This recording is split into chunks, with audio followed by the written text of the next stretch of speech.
Good afternoon on what is a mild, bright and sunny day. It is Friday the 6th of January 2023. I am in the reading nook with a nice hot cup of tea.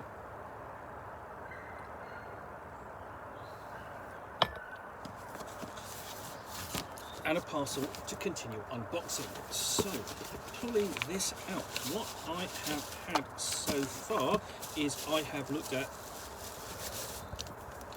Here There Be Monsters,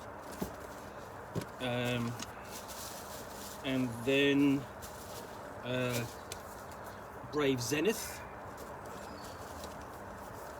and we come to Cantrip, the third and final book in this package.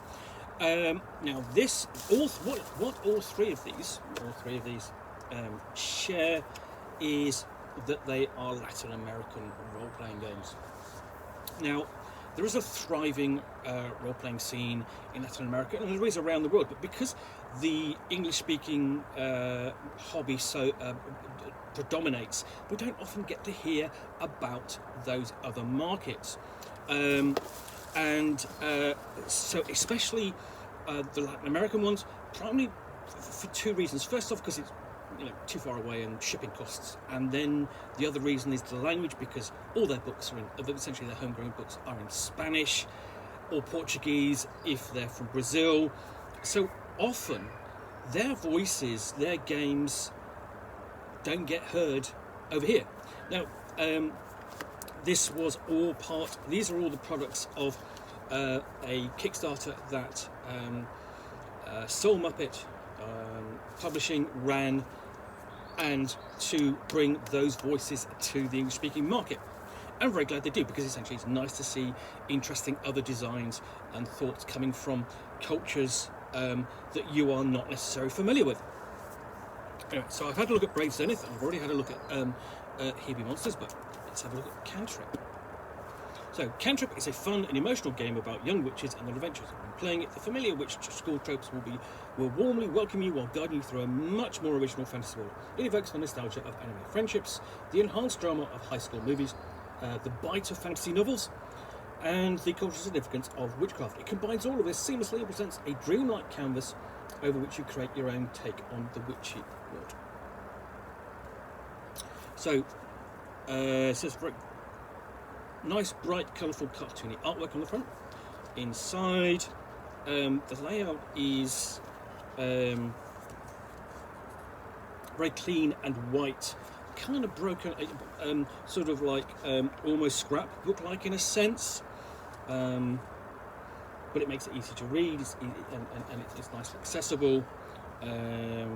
So we've got notes on the facilitator, essentially the referee or game master, if you will, and inspiration. So things like Witch Hat Atelier, the Owl House, the Persona series of video games, Kiki's delivery service, which is the one that I know at least. And we've got more listed there, and then discussion of how you play. Fill your cauldron. In order to play Cantrip, you need 3 to 5 players. These rules: writing implements like pencils and paper, things like the service tokens, so poker chips or coins. And the principles, which is have a chat, tell a story, make some trouble. And I think there's one interesting thing that's sort of like I've seen in role-playing games. It's sort of like people sort of game. Okay, look, what a role-playing game essentially is a conversation about a shared fantasy world, and this does that similar thing.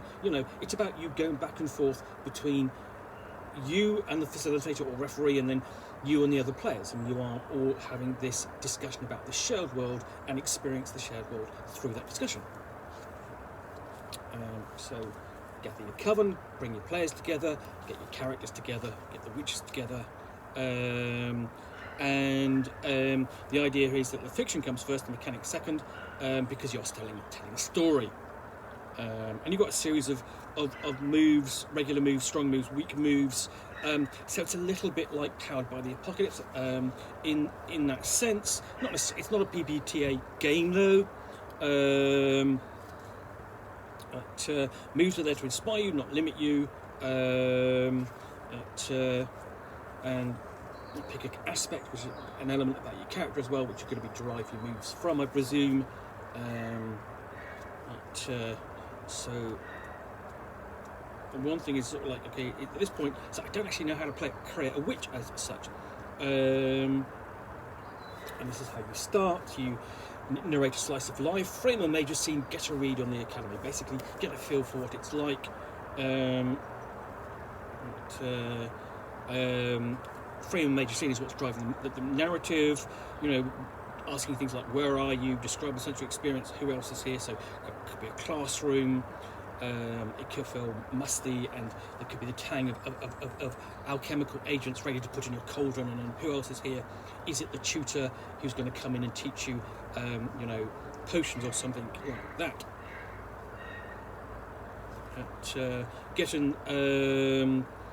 Get a read on the academy essentially is you step out the narration for a briefing moment, but basically get a view of the whole academy.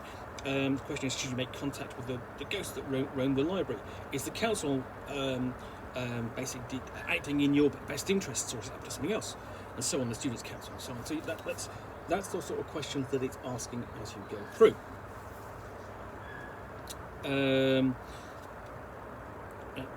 And this essentially is this is all the setup. This is the first round. This is what you do in the first round. You are setting up the.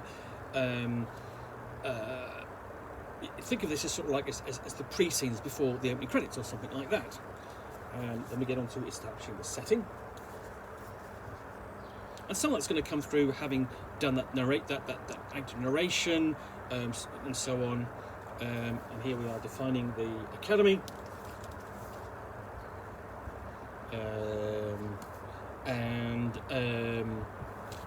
Its curriculum over the course of the year, with the month of the cat, club enrolment and dorm assignments, month of the wand, student council, campaign and elections, month of the cauldron, harvest festival, month of the hat, talent show and midterms, winter break, month of the broom, open house and so on, month of the brew, inter-school meetup, month of the weave, school trip. And you can sort of thread those around how you want to. Month of the witch, graduation ceremony and final exams.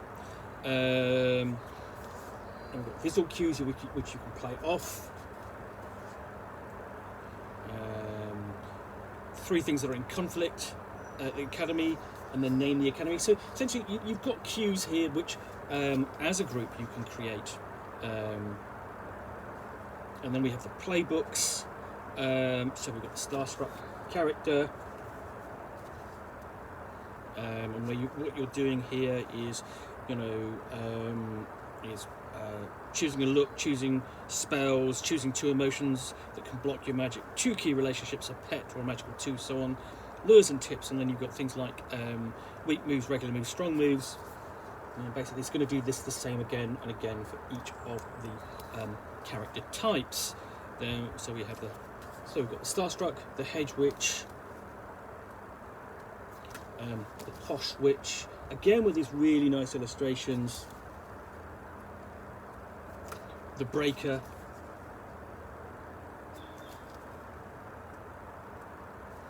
the senior, and again with the idea essentially we do have obviously, without saying it, it's interesting, this is an inclusive game.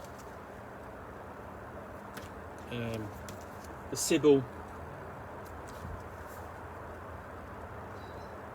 and then aspects,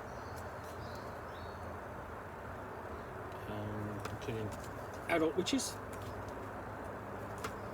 and their moves and so on, and the student body and their moves, the denizens, including some kind of shark creature or walrus, I'm not quite sure, the nearby town,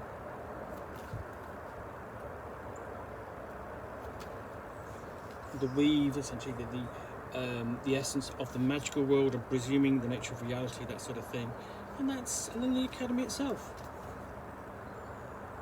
Again, accompanied by this lovely artwork. It's really nice. So yeah, that is Cantrip, Latin American role-playing game of witches going through the Witch Academy. That's available from Soul Muppet Publishing. Anyway, hope you've enjoyed this unboxing in the Nook. If you have, then please do click on the like button down below. And of course, if you've got any comments or feedback, I do appreciate you taking the time to post those. And lastly, if you want to be alerted to get more unboxings in the Nook, where you see me out here with a box containing a book or game, which I will unbox and chat about to the best extent of my knowledge for roughly 10 minutes or so, all of course accompanied by a nice hot cup of tea,